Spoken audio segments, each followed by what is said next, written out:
Hi, I'm Susan Antunes, and today I have the pleasure of sharing with you a really important topic, and that's all of the reasons why we all say or have said at some point that we can't start a business, become a Beachbody coach. And I know it's only day one, but you've probably already come up with some of these reasons or excuses even when you were invited to join this group.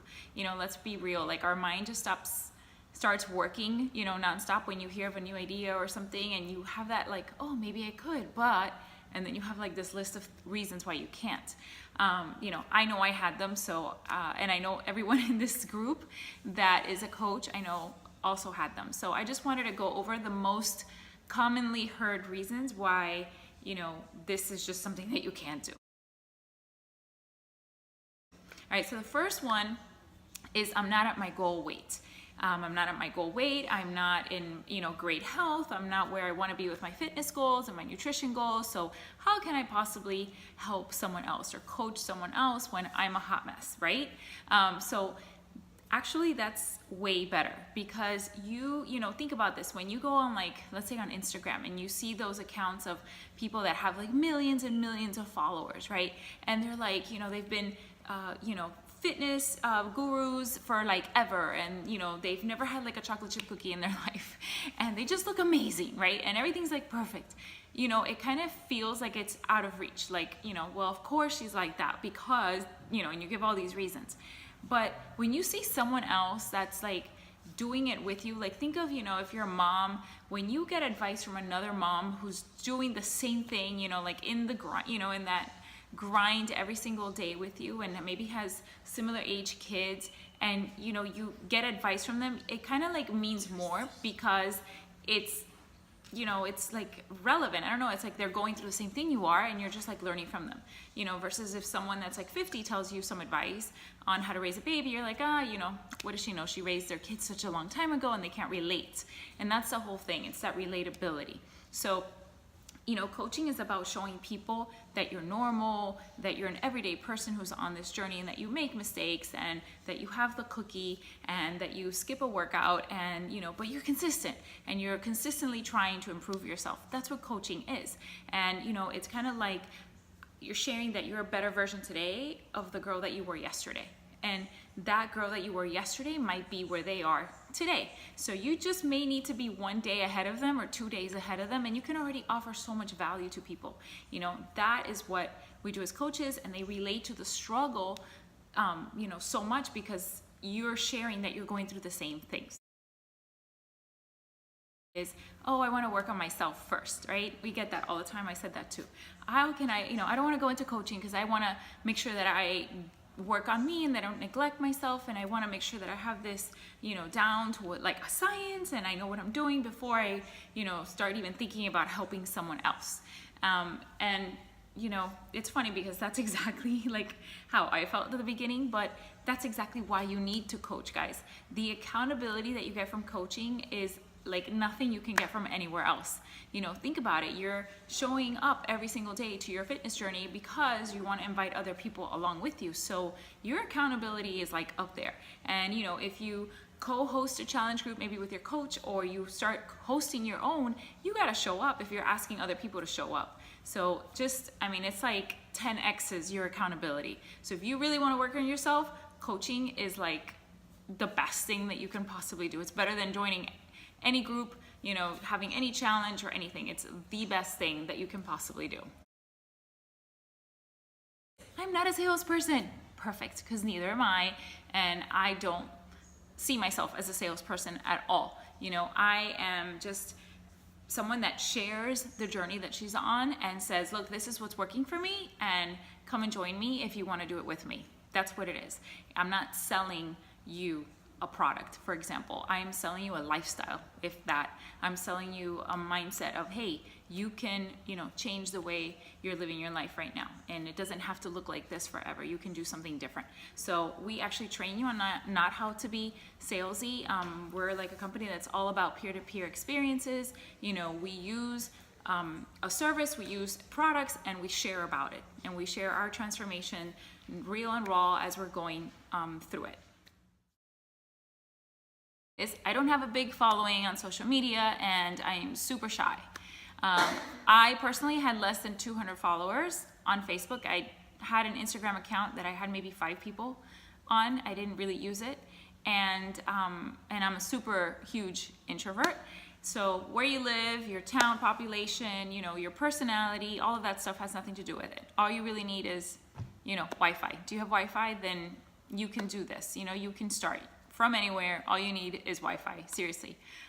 You know, it doesn't matter where you are. You're just going to start, and you're going to eventually start growing your following. And going back to what I said before, you know, those people that have millions and millions of followers are not as relatable, because you think, oh my gosh, I can never get to that or attain that. So actually having a small following is actually a plus when you're starting, you know. So if you don't have millions of followers, you're gonna be just fine. When I'm not into social media, well, neither was I as a business. I had no idea what it was like to use Facebook or Instagram or anything to run a business, you know. But when I learned that, hey, you could build a really great business using your phone and, you know, all from your couch or in bed, you know, then I stopped using Facebook to just scroll and stalk people and started using it to grow a business. So it's all about, you know, thinking that, okay, I just use Facebook to socialize, changing that to I can use Facebook to monetize, you know, from it and use that as a business, which is what everyone is doing right now, right? What will my friends and family think when I start posting all these things on social media, right? Your transformation picture and invitations and things like that to join groups. I get it. I had the same things, same fears. But you know what? You start realizing that everyone's living their own thing, and everyone has like a bunch of their own apprehensions about life, and people are not thinking about you. People are thinking about themselves all the time. So if someone has something negative to say, it's kind of like, are they your friend? You know, would someone say something like that when you're really trying? At the end of the day, what are you trying to do? You're trying to better yourself, and you're trying to inspire other people to do the same thing. And if someone that you thought was close and was a friend is actually criticizing you or saying something bad or making you feel bad about what you're doing, then that's really not the kind of person that you want in your life anyway. And you can just cut that negativity right out. And this is a great way to wean out those people that are really not in it, you know, for the right reasons. They're not your friends like you think they are. Because if your friend came to you and said, look, I'm really excited and I'm doing this, you know, and it's going to change my life, and, you know, and would you knock it down because maybe you didn't think it was a great idea for yourself at that moment? Or would you encourage them and support them and say, sure, let me hear about it. Maybe I can do this with you and support you, right? So just get over it, and you'll find out who your good friends are, and you're going to make a bunch of friends along the way with coaching, I promise.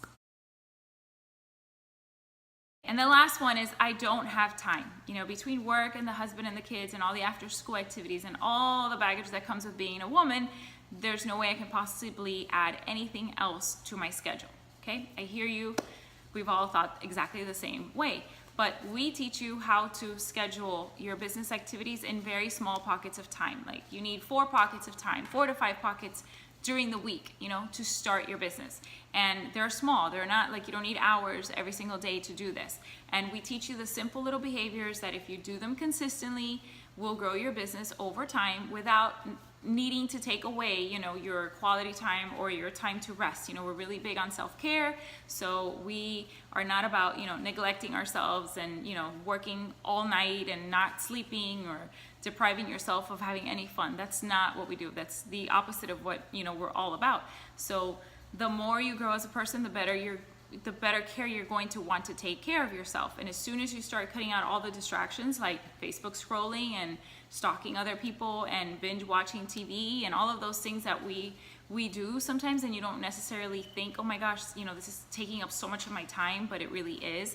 You're going to find that you have little pockets of time that you can use for a better purpose, you know, to go after that big goal that you have, or just earn that extra income that you want and help your family out. So, okay, so I want to introduce a special guest that's going to add a little bit more of information on this whole thing about time and, you know, spending time with your family and the impact that it has on them. So I want to invite my 7-year-old daughter, Lily.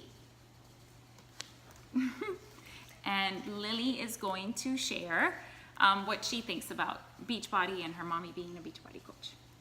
I love that my mom is a coach. She helps a lot of women.